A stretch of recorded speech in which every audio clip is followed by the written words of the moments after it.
Hello students, welcome back. Let us resume our discussion in section 3. We went through 3.2 and 3.3. Now let's go to 3.4. Piecewise linear models. What is this? Sometimes the rate of change stays constant only within a certain interval, and afterward it changes. Let's consider 3 intervals. X is less than or equal to -2, so from -infinity to -2 we have one model. Y is 2x plus 3, and in the second interval, greater than -2 and less than or equal to 3, we have another function, another linear function, x plus 1, and finally greater than 3, that is 3 to infinity, we have the third function, third linear function, 1/3 x plus 3. And each of those 3 is all a linear function, slope 2, slope 1, slope 1/3. And we can graph those each using technology. Here, blue, red, and green. Do you see those? These kind of functions are called piecewise linear functions because each piece is linear. Now, if you consider the average rate of change of each piece is constant, slope 2 here, slope 1 here, slope 1/3 here.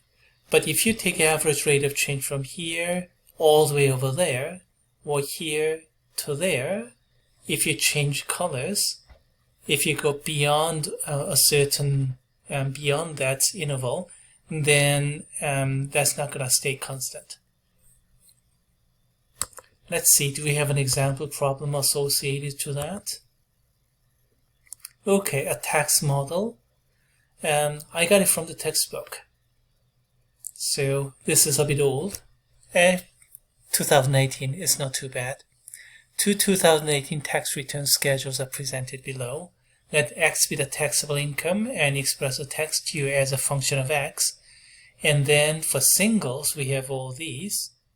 And then for married filing jointly or qualified widow or widower. And how many intervals do we have? 1, 2, 3, 4, 5, 6, 7 intervals. So income from 0 to 9,525. Yeah, that's the interval. And previous example here, we considered all the way to -infinity, but this is tax model. Nobody makes negative income, and that's not considered. So actually, even if you have negative income, even if you have a loss in terms of tax consideration, you start from 0. So 0 to 9,525 is interval number 1. Second interval, 9,525 to 38,700. And the next interval like that. By the way, the terms IRS is using is bracket. So tax bracket. They use a little bit different terms. And bracket, of course, means a little bit different in mathematics. Here, we use the term interval. Either way is fine. Now here, married filing jointly or qualified widow or widower, 0 to 19,050, which is precisely double this. And then from there to the next, let's see, is that also precisely the double? Yeah, looks like it. And then from that to the next,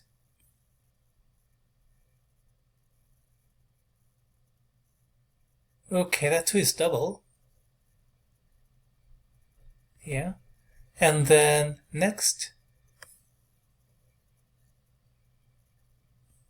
this one.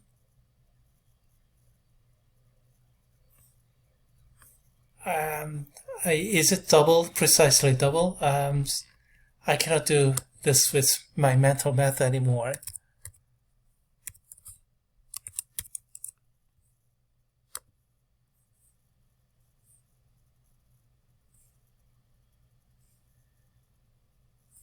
Okay, up to here, precisely double. And okay, double. We're talking about two people here filing jointly. And then here 500, okay, things deviate away from here. And here 500,000 is not doubled all the way up to 1 million, but stops at 600,000. So here 500,000 or more, 600,000 or more. So up to 1, 2, 3, 4, fifth interval, or fifth bracket you may call, tax rate and all pretty much the same, but later on things will become very different. And I didn't say exactly the same, pretty much the same I said. Okay, alright. Okay, let X be the taxable income and express a tax based due to Schedule X as a function of X. Okay, so in first interval, from 0 to 9,525, tax will be 0 plus 10% of X. That's what you're going to get. But as a matter of fact, let me rewrite like this.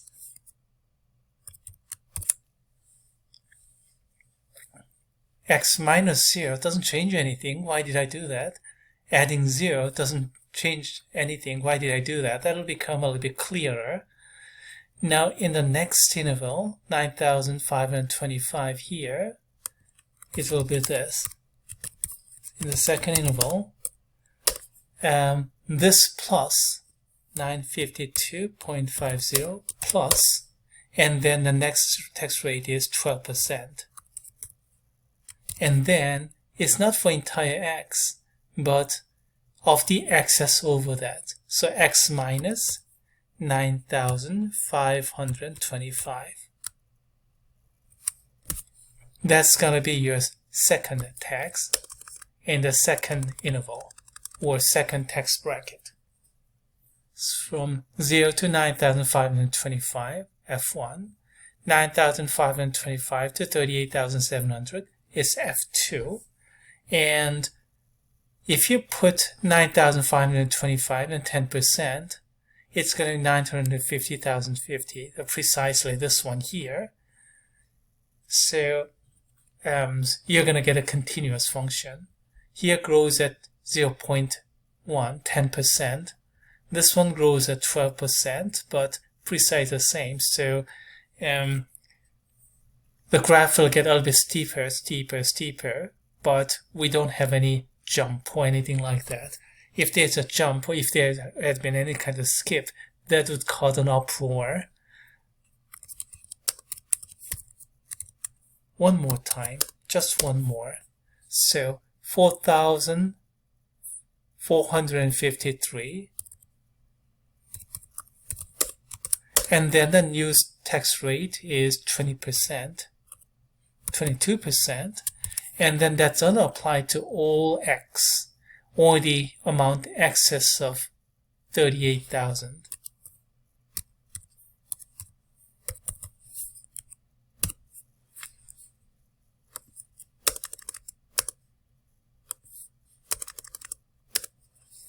So that's how we got the taxes for first 3 intervals, and you have to do the same thing for 4, 5, 6, and 7.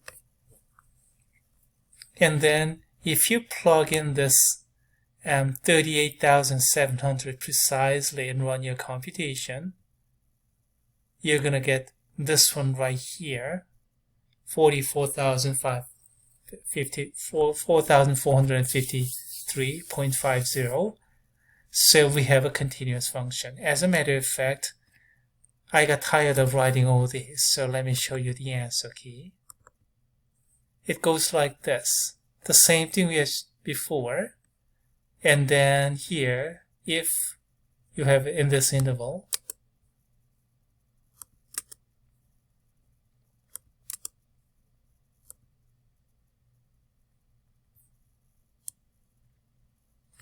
And then you can do the same thing to y. So first, okay, all right.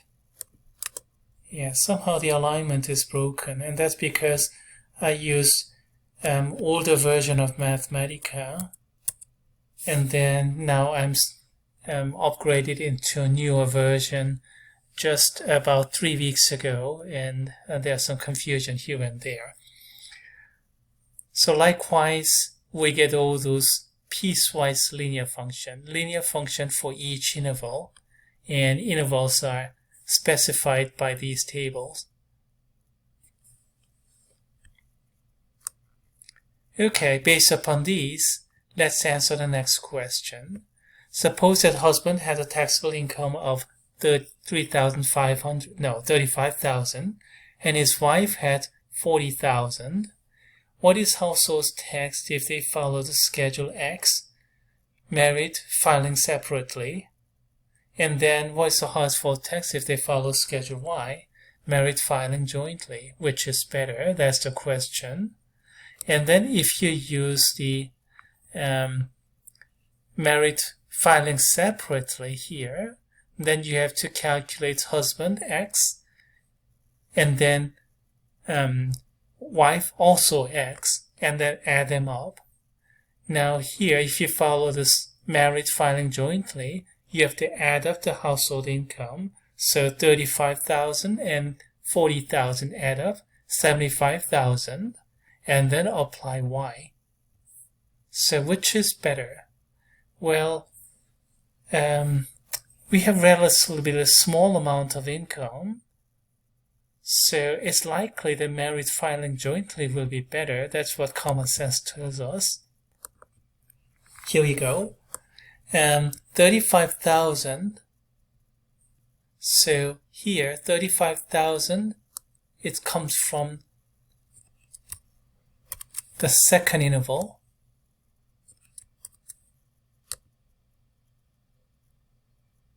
No, excuse me. Husband comes from the second interval. 35,000 is less than 38,700. So husband comes from second interval, and then do your computation, and you're gonna get this.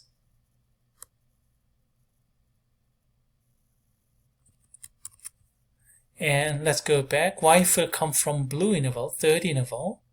So that's the computation we have. And then, of course, I can't do this. Run your calculator. You're going to get 9,849. Now, on the other hand, if you file jointly, then add up, you have 75,000. And that falls into the third line in Schedule Y, which I'm highlighting in purple. So we have G of 75,000, and we do this computation, and the result is 8,619. So following Schedule Y, filing as married, filing jointly is going to be better in this case.